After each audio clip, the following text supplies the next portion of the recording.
Hello students, आज के इस वीडियो में आपको जानकारी दूंगा पूरा पैनल के बारे में, यानी जो सिंक्रोनस मोटर होता है। आप देख सकते हैं सिंक्रोनस मोटर, ये जो सिंक्रोनस मोटर है इसके बारे में आपको पूरा जानकारी देंगे। इसके साथ साथ में पैनल के भी बारे में आपको पूरा जानकारी देंगे कि आपका जो सिंक्रोनस पैनल होता है वो कैसे वर्क करता है। हालांकि मैं इसको पूरे पैनल को उतार करके आपको मैं पूरी जानकारी दूंगा कि इसके अंदर का वायरिंग कैसे होता है, बाहर का वायरिंग कैसे होता है, इसके पार्ट्स के नाम क्या है और इसका काम क्या होता है। दूसरी चीज कि आपको मोटर के भी बारे में जानना जरूरी होता है कि ये आपका मोटर कौन सा होता है, इस मोटर का वर्किंग क्या होता है और इसके अंदर जो कार्बन ब्रश होते हैं वो कैसे होते हैं, चेंज कैसे किया जाता है। अगर आप इन सब चीजों के बारे में जानना चाहते हैं तो आप हमारे चैनल को सब्सक्राइब करके रखिए। मोटर के रिलेटेड एसी डीसी मोटर क्या होता है, फिर आपका स्लिप रिंग इंडक्शन मोटर क्या होता है, इन सब चीजों के बारे में आपको पूरी जानकारी मैं दूंगा ताकि आप भी सीख पाएंगे और इंडस्ट्रीज में आप अपना काम कर पाएंगे।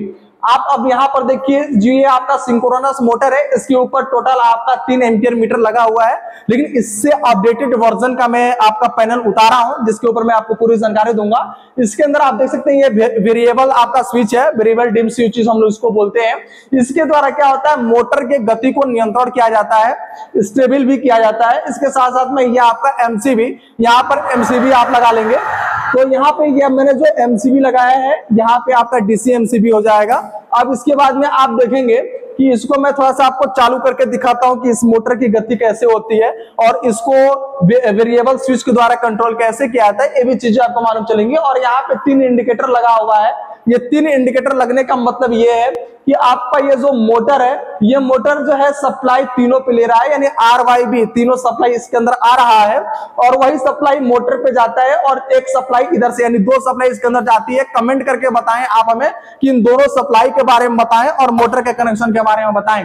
अगर आप लोग हमको कमेंट करते हैं और 10 पिन कमेंट आता है तो मैं जरूर जो है इन कनेक्शन के बारे में बताऊंगा और मोटर के कनेक्शन के बारे में बताऊंगा कि इसकी सप्लाई कैसे आती है और मोटर के अंदर सप्लाई कैसे दिया जाता है कि मोटर गति कर पाता है, रोटेट कर पाता है।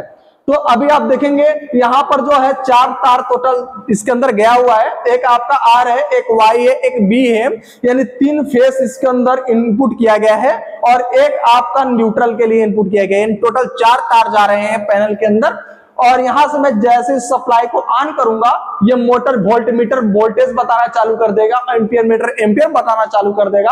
और यहाँ पे 2 वोल्ट मीटर लगा हुआ है तो 1 वोल्ट मीटर एक फेस के लिए लगता है, दूसरा वोल्ट मीटर दूसरे फेस के लिए लगता है। अब आप जो है कि सप्लाई को मैं इसको चालू करता हूं और मोटर की गति को आप ध्यान से सुनिएगा। आप वोल्टेज दे सकते हैं, वोल्टेज हालांकि 3 फेस में भी वोल्टेज कम है, तीनों सप्लाई आ रही है। यहाँ पे आप इसको नोटिस करिए, इसको ध्यान से देखिए। अब आइए हम लोग चलते हैं उस पैनल पे जिस पैनल पे हमको देखना है। जिसके लिए आप देख सकते हैं कि हमारे पास में ये पूरी तमाम पैनल लगी हुई है। सभी पैनल के बारे में पूरी जानकारी आपको मैं दूंगा, एक एक पैनल के बारे में, एक एक मीटर के बारे में और एक एक स्टार्टर के बारे में कि कौन से स्टार्टर से कैसे चालू होता है। आप देख सकते हैं सारा मेरे पास में ऑलरेडी है, हर एक पैनल है, सभी पैनलों के बारे में आपको जानकारी दिया जाएगा। तो अगर आप ये सारा ट्रेनिंग लेना चाहते हैं तो आप संपर्क दिए गए नंबर पर संपर्क कर सकते हैं, आपको पूरी जानकारी दी जाएगी। अब आइए, इस पैनल को मैंने खोल करके रखा है जो कि ये आपका अपडेटेड पैनल है। अपडेटेड पैनल है, इसके अंदर आप देख सकते हैं कि आपका एक V मीटर यानी वोल्ट मीटर, दूसरा वोल्ट मीटर और 2 एम्पियर मीटर इसके अंदर यूज किया गया है। इसके साथ में 3 इंडिकेटर यानी RYB तीनों फेस को मेजर करने के लिए आपका इसका यूज किया गया है। इसके साथ में ये आपका वेरिएबल स्विच जिसको हम लोग बोलते हैं वेरिएबल डीसी डिम स्विच, ये आपका जो है इसके द्वारा हम लोग मोटर की गति को नियंत्रण करते हैं।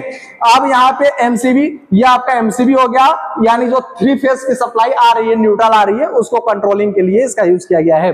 अब इसके अंदर न्यूट्रल की क्या जरूरत है, मोटर पे तो न्यूट्रल आपका जाता नहीं है तो इसकी न्यूट्रल की क्या जरूरत पड़ती है, तो यहाँ पे जो इंडिकेटर है और कुछ वोल्ट मीटर है जो आपका सिंगल फेस पे वर्किंग करता है, उसके लिए आप यहाँ पे इंडिकेटर का मैंने सिंगल फेस इंडिकेटर का यूज किया हूं। तो यहाँ पर आप न्यूट्रल लेकर के जाएंगे और कुछ वोल्ट मीटर है जो सिंगल फेस पे काम कर रहा है तो उसके लिए भी न्यूट्रल चाहिए। अब जो है कि यहाँ पर हमने एक एमसीबी लगाया। ये एमसीबी किस लिए लगा है? जब इस पैनल का पूरा मैं सर्किट डायग्राम सेकंड वीडियो में आपको सिखाऊंगा बोर्ड के ऊपर कि इसका सर्किट डायग्राम कैसे बनेगा, इसका कनेक्शन कैसे किया जाएगा, सभी चीजों के बारे में मैं आपको जानकारी दूंगा। क्योंकि वीडियो बहुत लंबा हो जाएगा तो आप लोग हमारे चैनल को सब्सक्राइब करके रखिए, ताकि जब मैं इसका सर्किट डायग्राम बताऊं तो उस दौरान आपको सारी चीजें समझ में आ पाए। ठीक है, ये इसका फ्रंट का हिस्सा है। अब मैं इसका बैक का हिस्सा दिखाता हूं कि इसके बैक में आपका क्या है। कि आप देख सकते हैं इसके पीछे का हिस्सा, और इसके अंदर आप देखिए कि हर एक मीटर का पीछे का कनेक्शन कैसे किया गया है। ये सारी चीजें आपको सर्किट डायग्राम के अंदर ही मालूम चल पाएंगी। तो आप अभी देखिए, ये आपका वेरिएबल स्विच है जिसका पीछे का हिस्सा आप देख सकते हैं। ये आपका सारा आपका इंडिकेटर है, और ये आपका volt meter, ampere meter, MCB box. ठीक है, ये सप्लाई को कैसे निकाला जाता है थोड़ा सा यहाँ पे आप नजदीक करके दिखाइए। यहाँ पे आप देखिए वेरिएबल स्विच पे कनेक्शन और इसका वर्किंग यहाँ पे पूरा आपका दिया गया, कैसे बाइंडिंग होता है, कैसे क्या होता है। तो जब मैं आपको सर्किट डायग्राम इसका बताऊंगा उस दौरान मैं आपको यह पूरा सर्किट डायग्राम बना करके बताऊंगा कि इसका सर्किट डायग्राम का कनेक्शन कैसे होता है, और एक एक चीज के बारे में बताऊंगा कि आपका वेरिएबल स्विच कैसे वर्किंग करता है, कैसे काम करता है। तो अगर आपको ये मेरा वीडियो अच्छा लगा हो तो चैनल को सब्सक्राइब जरूर करिएगा। अभी के लिए मैं आपको थोड़ा सा मोटर के भी इसके ऊपर दिखाता हूं कि इसका मोटर कैसे वर्किंग करता है। तो आप देख सकते हैं कि आपका जो सिंक्रोनस मोटर है, यहां पे इसका कनेक्शन किया जाता है, और कनेक्शन करने के साथ में यहां थोड़ा सा नजदीक आ जाइए।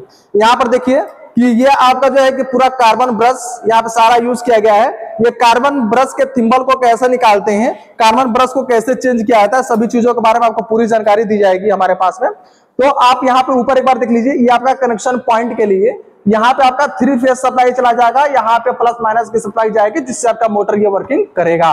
ठीक है, तो ये आप देख सकते हैं।